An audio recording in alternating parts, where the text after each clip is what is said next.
Quem quer prosperar na vida? Não há ninguém que não queira prosperar, com certeza, não é?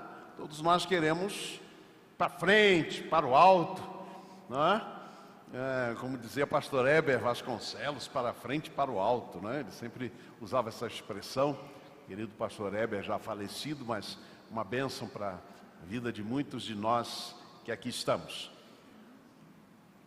Pois bem, aqui fala de uma jornada próspera, conhecendo e fazendo a vontade de Deus, é o subtítulo dessa nossa reflexão. Então abra a sua Bíblia, o seu tablet, o seu celular, no texto de Gênesis, capítulo 24. Todo este capítulo narra este episódio estranhíssimo para a nossa cultura, né? Abraão toma um servo seu e diz para ele ir lá na terra dos seus parentes para buscar uma noiva, ou melhor, uma esposa para o seu filho Isaque. Isaque fica junto do seu pai, né? Já era um homem maduro, enfim, já pronto para o casamento, e o servo Eliezer, né, vai lá na terra distante buscar a esposa para Isaque. Não é estranho para a nossa cultura um negócio desse, né? Os casamentos feitos tipo contrato, etc. Mas há profundas lições aqui na atitude deste servo Eliezer, e a gente vai meditar sobre isso. Então, lendo o texto da palavra do Senhor, em Gênesis capítulo 24, versículos 12 a 15 e versículo 21, tá bom? Mantenha então aberta a sua Bíblia, o seu tablet, o seu celular neste texto. Pois bem, diz assim a palavra do Senhor: e disse o servo de Abraão, Eliezer no caso, não? Ó Senhor, aqui é uma oração que ele está fazendo, ó Senhor, Deus de meu Senhor Abraão, dá-me hoje, peço-te, bom êxito e usa de benevolência para com meu senhor Abraão. Faze, pois, que a moça a quem eu disser, abaixa o teu cântaro, peço-te para que eu beba, e ela responder, bebe, e também darei de beber aos teus camelos, seja aquela, e preste bem atenção nesta expressão dele na sua oração, seja aquela que designaste para o teu servo Isaque. Assim conhecerei que usaste de benevolência para com o meu Senhor. Antes que ele acabasse de falar, eis que Rebeca, filha de Betuel, filho de Milca, mulher de Naor, irmão de Abraão, isso é importante, essas conexões, porque Abraão estabeleceu um princípio básico, precisa ser parente, não? Você vai lá na terra, mas tem que ser um parente. Não pega, não vamos escolher uma noiva aqui dentre as mulheres de Canaã, vamos escolher lá dos meus parentes. Pois bem, mulher de Naor, irmão de Abraão, saía com o seu cântaro sobre o ombro. E aí a gente então tem toda a conversa, todo o diálogo entre Eliezer, o servo de Abraão, e Rebeca, né? E aqui nós temos então no versículo 21, o homem a contemplava atentamente em silêncio, para saber se o Senhor havia tornado próspero ou próspera a sua jornada ou não. Daí vem então o título da nossa reflexão, uma jornada próspera, conhecendo e fazendo a vontade de Deus. Minha pergunta para você, inicialmente, é esta: qual é a meta e o objetivo da sua vida? Talvez alguns, né, que já estão na minha fase assim, já mais idosos, né? Pensem, não tem mais meta não, já alcancei tudo, etc, na minha vida, né? E não tenho mais meta, não tenho mais objetivo. Deixa eu dizer uma coisa para você, não pare de sonhar, ainda que você chegue nesta idade, né? Eu ainda estou jovem, 65, né?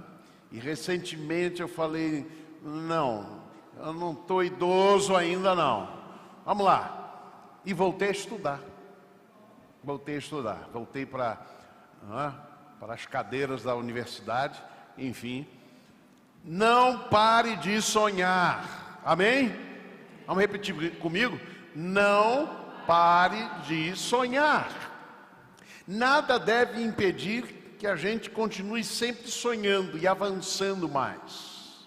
Os sonhos são muito bem-vindos, gente. Quem para de sonhar, desculpe, para de viver.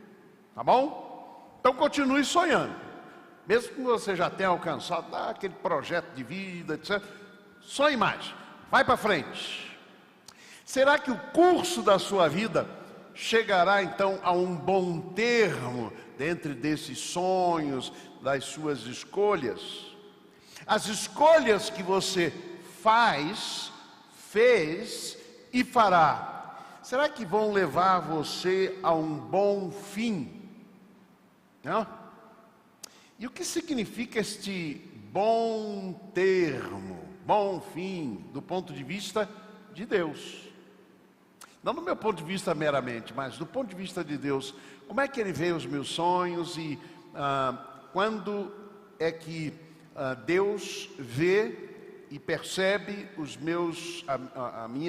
as minhas realizações como sendo ou estando dentro do projeto dele para a minha vida? O que Deus tem a ver efetivamente com o meu projeto de vida? Tem alguma coisa a ver? Black Ebb, num livro chamado Conhecendo Deus e Fazendo Sua Vontade, ele diz algo muito interessante sobre a vontade de Deus. É que às vezes nós analisamos a nossa vida, os nossos projetos de vida e chegamos à conclusão, é isso que eu quero para a minha vida, é isso que Deus quer para a minha vida. Senhor, vem comigo aqui, me ajuda a conquistar isso. Às vezes a gente faz isso, né? Ao invés de incluir Deus de fato, efetivamente em todo o projeto de vida. Qual é o projeto de vida de Deus para você? Ok? Algumas verdades aqui nesse texto que me chamam muito a atenção, em que eu quero partilhar com vocês durante alguns minutos. E a primeira verdade é esta: antes de iniciar a jornada, é preciso distinguir o Senhor divino dos senhores humanos. Antes de iniciar a jornada, esta jornada em direção aos propósitos da sua vida, ao projeto de vida que você tem, enfim, aos alvos que você tem, antes disso você precisa saber distinguir entre o Senhor divino e os senhores humanos. Isso é muito importante porque Eliezer tem claro na sua mente a diferença entre Senhor, Deus, e o meu Senhor Abraão. É assim que ele chama. Olha o verso 12. E disse o servo de Abraão: ó Senhor, Deus de meu Senhor Abraão. Ó Senhor, Deus de meu Senhor Abraão. Dá-me hoje, peço-te, bom êxito, e usa de benevolência para com meu servo, ou meu senhor Abraão. O meu senhor Abraão. Isso é muito importante para a nossa percepção, porque Deus aqui é chamado, uma tradução do termo Yavé, é usada a tradução Senhor, que significa exatamente assim. O nome Yavé é uma tentativa de reproduzir o nome do Deus de Israel, revelado a Moisés. Lembram? Moisés perguntou a Deus: se os israelitas, a quem eu vou lá no Egito para libertá-los, me perguntarem que Deus é este que te enviou, o que é que eu vou dizer para eles? Qual é o teu nome? E aí Deus diz para ele: diga a eles que eu sou quem eu sou. A expressão em hebraico é Yavé. Este termo não era muito usado não é usado pelos judeus por conta do mandamento: não tomarás o nome do Senhor teu Deus em vão. Então o judeu não costumava usar ou mencionar o nome de Deus. Quem já foi a Israel aí? Quem foi? Alguém já foi? Lá vocês devem ter visto algumas imagens ali do Muro das Lamentações, onde ficam os judeus, principalmente ortodoxos, ali fazendo suas orações. Aquelas pedras, entre as pedras se colocam muitas vezes pedidos de oração ali, etc. É um fator simbólico, mas é muito interessante. E eu não sei se vocês já perceberam, né, que os judeus ortodoxos normalmente eles ficam balançando assim o tempo todo enquanto estão ali recitando algumas coisas, né?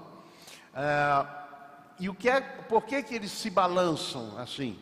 Todas as vezes que eles mencionam, ou vão mencionar, ou mencionariam o nome de Deus, eles então fazem o sinal e o gesto de reverência, né?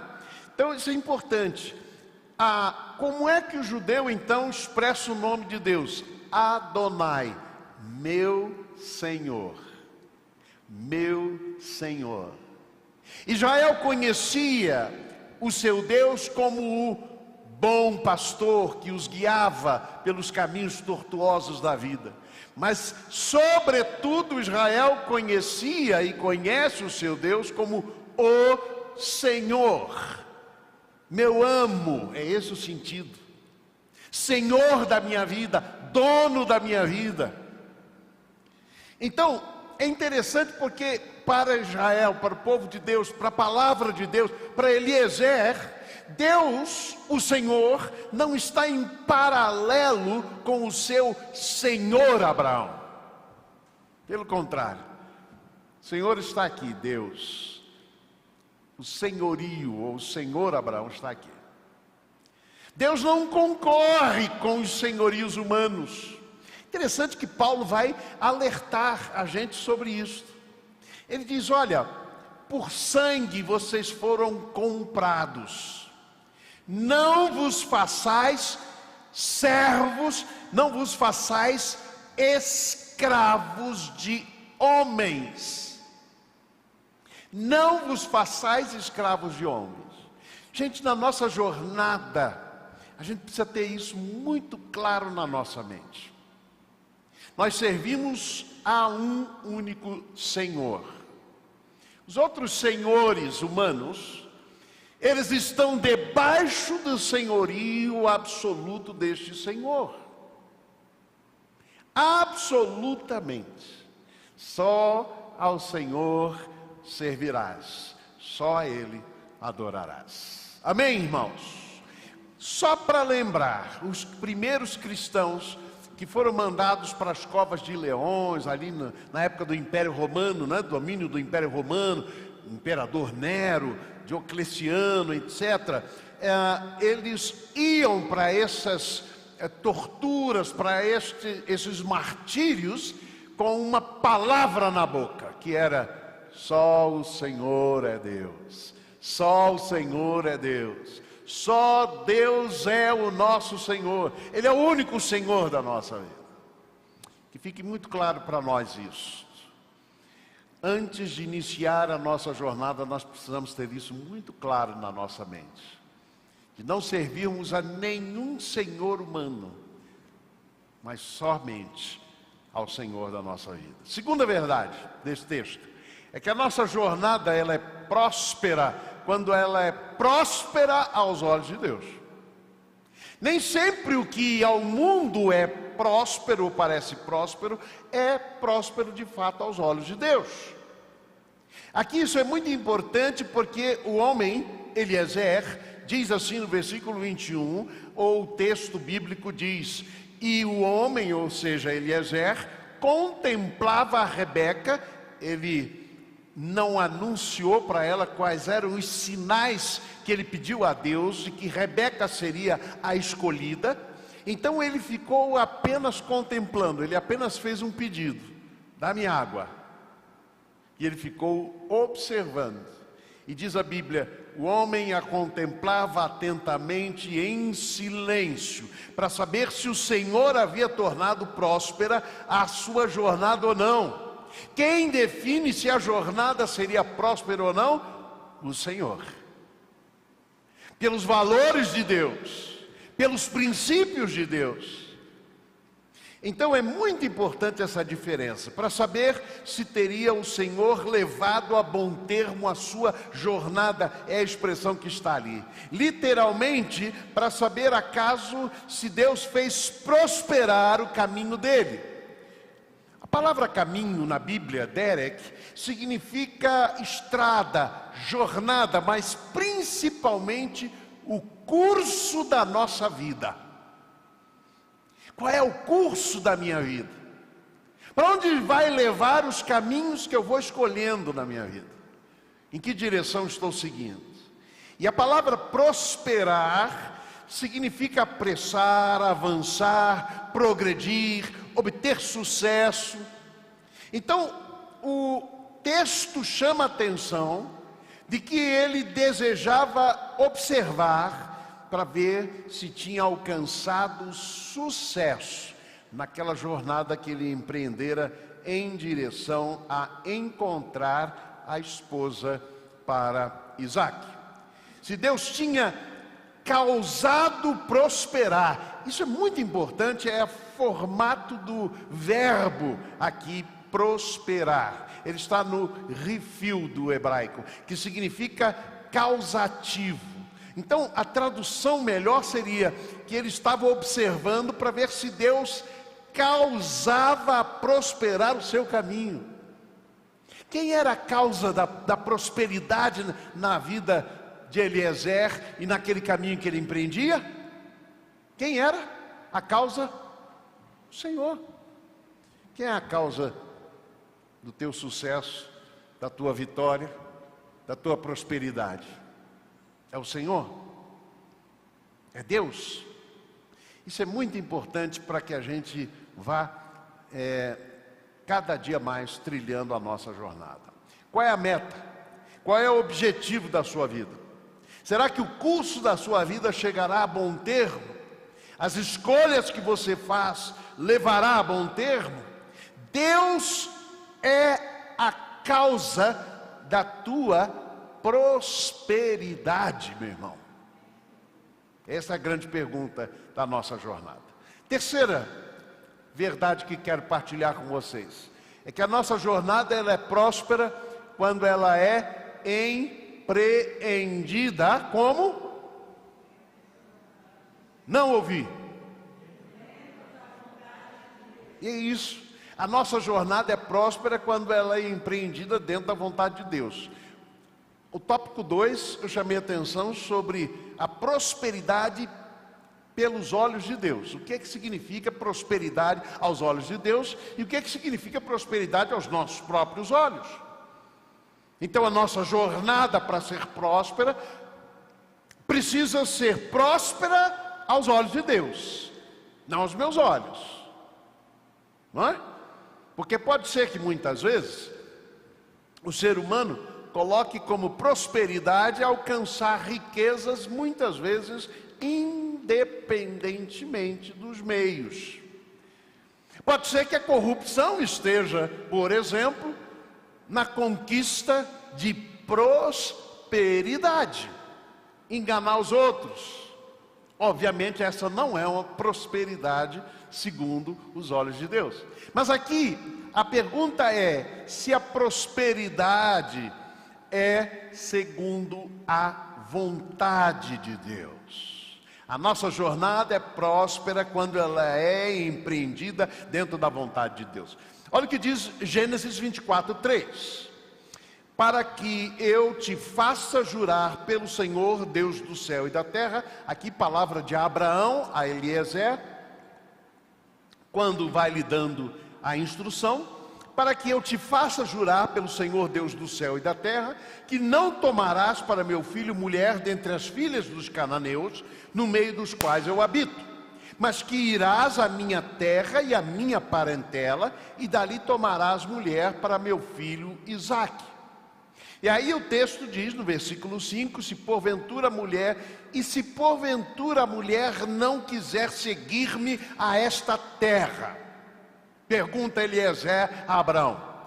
E no verso 8 a resposta é: se a mulher, porém, não quiser seguir-te, serás livre deste teu juramento. O que é que me chamou a atenção aqui? É que a vontade de Deus, como eu disse há pouco, não é paralela à vontade humana. Ela é sobre-humana. Está acima da vontade humana.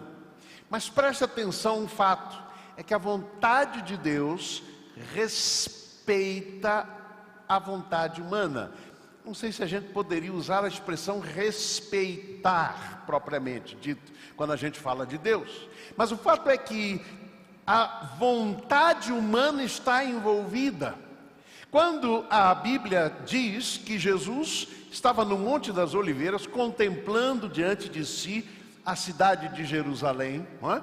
Ali existe o Monte das Oliveiras, onde Jesus estava. Existe ali um vale, que é chamado o Vale do Cedron, ou do Quedron, né? Do hebraico.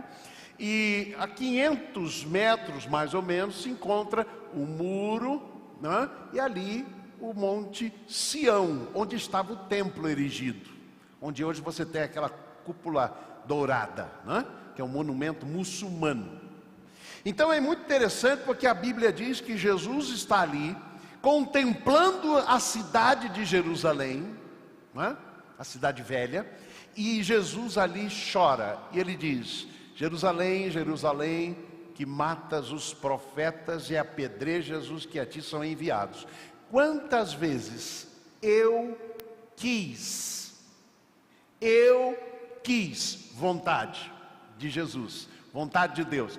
Quantas vezes eu quis ajuntar-te como a galinha faz com seus pintinhos. E ele diz: e tu não o quiseste. Vontade humana. Olha que interessante. A vontade de Jesus era pela salvação de Jerusalém. Mas ele diz: tu, entretanto, não o quiseste. É assim que Deus age com a gente.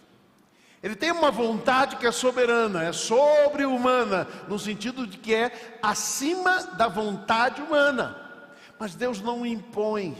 Pelo contrário, quando a palavra do profeta Jeremias vai dizer: com amor eterno te amei, também com benignidade te atraí. Então Deus não impõe a sua vontade, Ele atrai com laços de amor, de compaixão e de bondade, desejando então que nos submetamos à boa, agradável e perfeita vontade de Deus. Eu gosto muito desse trecho de Romanos, quando Paulo diz que a gente deve entregar os nossos membros, ou seja, as partes da nossa vida, não é? A Deus, e ele diz: para que experimenteis qual seja a boa, agradável e perfeita vontade de Deus. Há uma gradação. Sabe, às vezes a gente sente dificuldade de fazer aquilo que é a vontade de Deus. Mas se a gente começa a fazer a vontade de Deus, a gente muitas vezes vai percebendo, na medida que a gente vai fazendo a vontade de Deus, percebendo que ela é boa. Quanto mais a gente vivencia a vontade de Deus, a gente vai experimentando que ela é agradável. Para finalmente a gente compreender que a vontade de Deus é é o caminho perfeito para nós. O plano de Deus é o melhor para nós. Amém, irmãos? A vontade de Deus não é paralela à vontade humana. Ela é sobre-humana, mas ela respeita a vontade humana. No verso 14, Eliezer diz: faze, pois, que a donzela a quem eu disser abaixa o teu cântaro, peço-te para que eu beba, e ela responder bebe, e também darei de beber aos seus camelos, seja aquela que designaste para o teu servo Isaque. Esta era a oração dele. Então é muito interessante que a vontade de Deus estava totalmente envolvida neste projeto, desta viagem, não é? Neste projeto de realização de Eliezer a serviço de Abraão. Em quarto lugar, o texto me ensina, e aqui trazemos uma pergunta em forma de pergunta: como é que Deus torna próspera a nossa jornada? Já entendemos que a jornada, para ser próspera, precisa ser próspera aos olhos de Deus, precisa ser segundo a vontade de Deus, e precisa ser, obviamente, submetida ao senhorio absoluto de Deus, sem concorrentes humanos, sem senhores concorrentes. Mas agora a grande pergunta é: como Deus torna próspera a minha jornada, a sua jornada, a nossa jornada? Vamos ao texto. Primeiro, Ele usa de graça. Ele usa de graça. Graça é favor imerecido. Olha o que diz o verso de número 12. E disse o servo de Abraão: ó Senhor Deus de meu senhor Abraão, dá-me hoje, peço-te, bom êxito. E usa de benevolência. Recede, do hebraico, significa graça. Usa de graça, de favor imerecido, para com o teu servo, o meu senhor Abraão. É muito interessante isto. Deus torna próspera a nossa jornada usando de graça para conosco. Isso quer dizer que não é mérito nosso. Deus não age segundo a meritocracia. Não, é graça. Eu não mereço, mas o Senhor usa de misericórdia e de graça para comigo e torna próspero o meu caminho. Segundo aspecto, ou como Deus torna próspera a nossa jornada, é que Ele guia. Ele dá a direção. Há uma expressão do profeta Isaías: quando andares pela direita ou para a esquerda, ouvirás atrás de ti uma voz a dizer-te: este é o caminho, andai nele. Deus não deixa de nos guiar. Olha o que diz o texto. E disse, versículo 27, bendito seja o Senhor Deus de meu senhor Abraão, que não retirou a sua benignidade, sua graça e a sua verdade de meu senhor. Quanto a mim, estando no caminho, o Senhor me guiou à casa dos parentes de meu senhor. Ele não tinha a menor ideia para onde estava andando, mas Deus o guiou para chegar a Rebeca, que Deus tinha já escolhido. Olha que coisa linda, irmãos. É que Deus guia. Deus não nos deixa perdidos nos caminhos. Ele vai nos guiando, Ele vai dando a direção, Ele vai nos mostrando por onde devemos seguir. A gente só precisa estar atento a isso. Verso 48, ele continua dizendo: prostando-me, adorei ao Senhor, Deus do meu senhor Abraão, que me havia conduzido por um caminho direito, não tortuoso, não que o desviasse do propósito, mas um caminho direito, a fim de tomar para o seu filho, o filho do meu senhor, uma filha de seu parente. Segundo aspecto, como é que Deus torna próspera a nossa jornada? Ele nos guia. Ele nos guia. Ele usa de graça, e Ele nos guia. Terceiro aspecto, Ele faz acontecer. Pode ter certeza. Às vezes a gente não entende. Às vezes só depois é que a gente vai entender algumas coisas que Deus fez. Alguns de nós aqui temos experimentado algumas dessas situações, não é? Na nossa vida e na nossa jornada. Ele faz acontecer. Olha o que diz o texto aqui no verso 14. Faze, pois, a oração do Eliezer, que a moça a quem eu disser, abaixa o teu cântaro, peço-te para que eu beba, e ela responder, bebe, e também darei de beber aos teus camelos, seja aquela que designaste para o teu servo Isaque. Assim conhecerei que usaste benevolência para com o meu Senhor. Uma das formas que Deus usa para nos falar é através das circunstâncias. Circunstâncias. Como é que eu posso conhecer a vontade de Deus? Através da oração, através da igreja, de outras pessoas que partilham conosco, através das circunstâncias.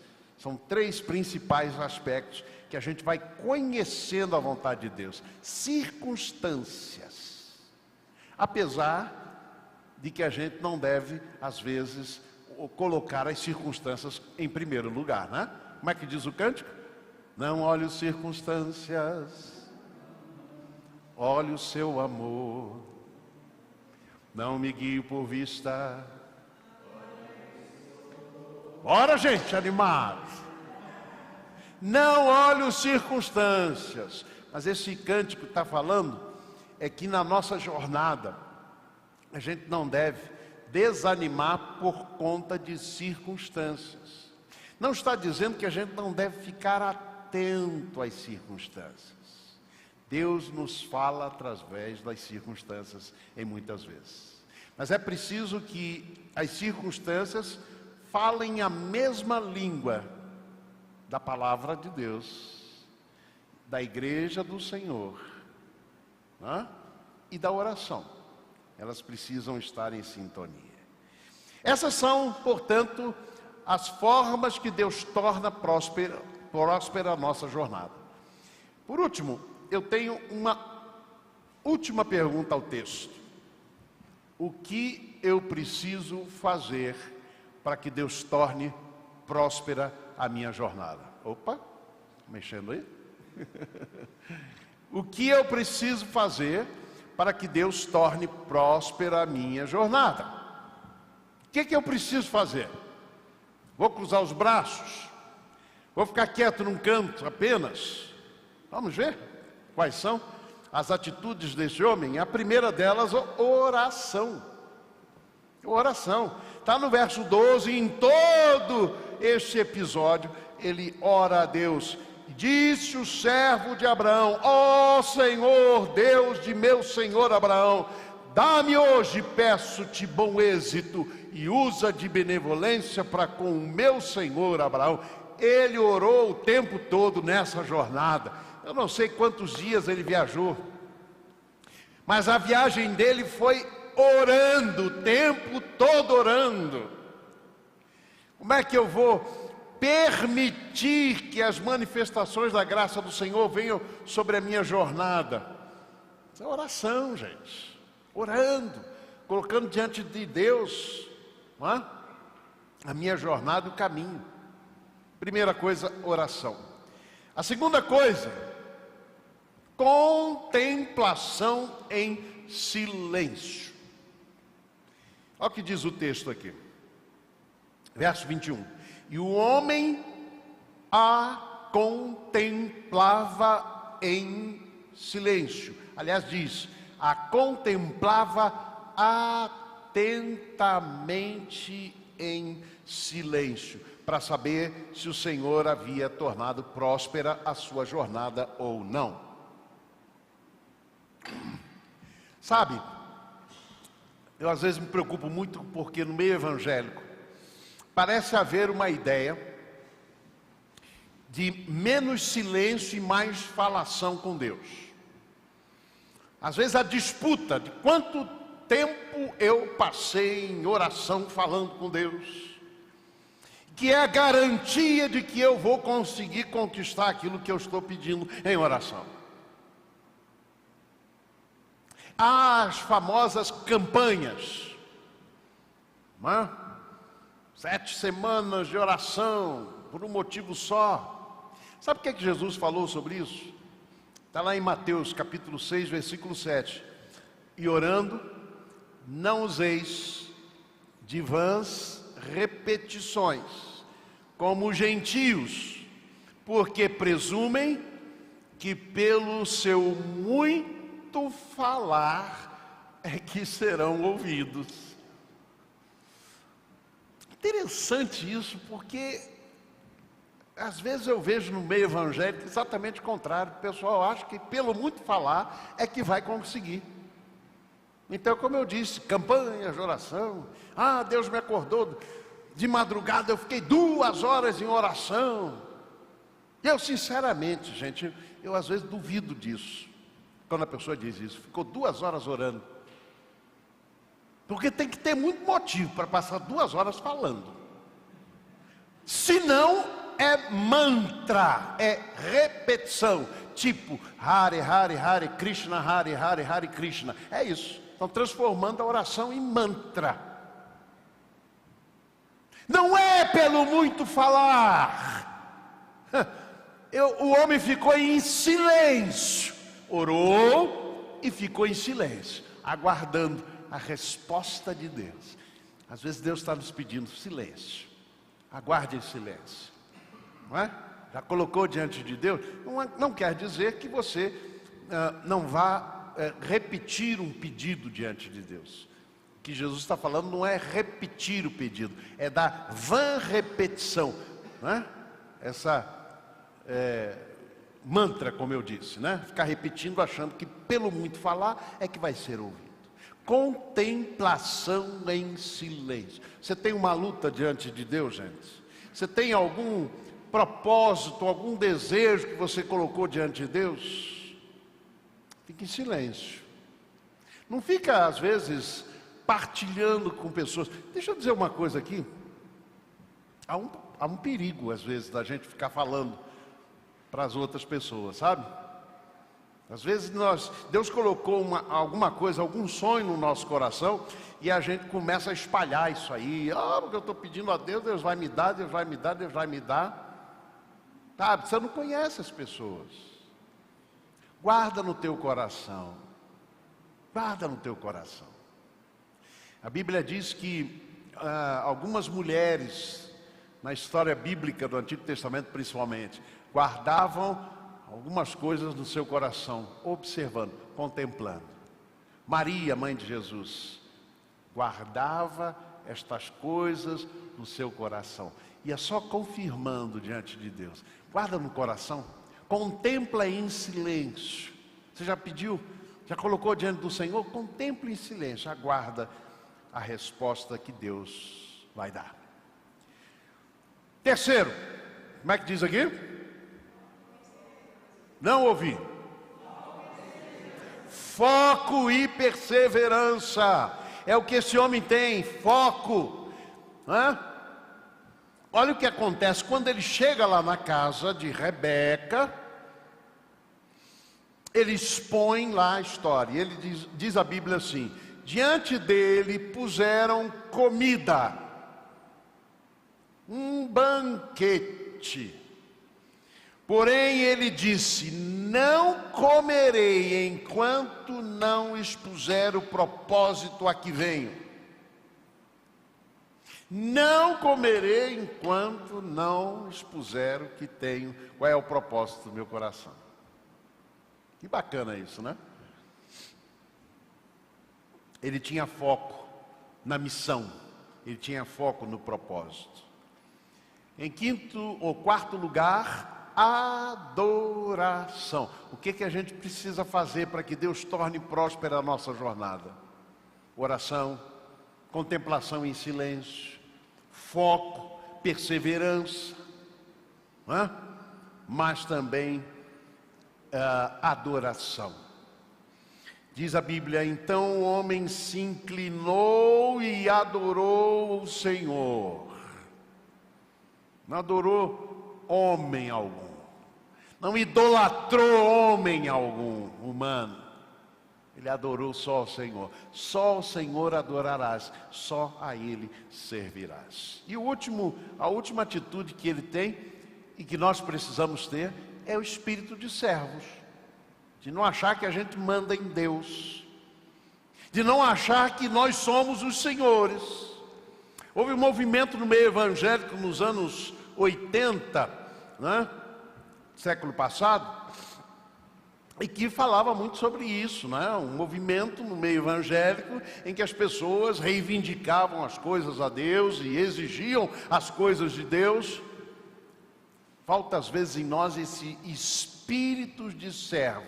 O homem tratava Abraão o tempo todo dizendo: o meu senhor Abraão, o meu senhor Abraão. São algumas das atitudes que a gente precisa ter para que Deus torne próspero o nosso caminho. A pergunta então que fiz no início desta reflexão é exatamente essa: qual a meta? Qual o objetivo da sua vida? E como de fato nós podemos ver próspero o nosso caminho, na nossa vida? Há uma expressão final aqui de Labão, né? Labão e Betuel são os pais, os parentes aqui de Rebeca, que é muito interessante a expressão que eles dizem. Depois que tudo está narrado, eles dizem assim: do Senhor procede este negócio, nada temos a dizer fora da sua verdade. Do Senhor procede este negócio, nada temos a dizer fora da sua verdade. Não se contente apenas em viver e experimentar os teus sonhos. Busque viver e experimentar os sonhos de Deus para você. Se você orar e esperar em silêncio, receberá, sem dúvida, a resposta de Deus através das circunstâncias. Que Deus abençoe a nossa vida e continue abençoando a nossa jornada, e que dia a dia, cada dia mais, a gente possa, de fato, ser guiado pela vontade boa, agradável e perfeita de Deus.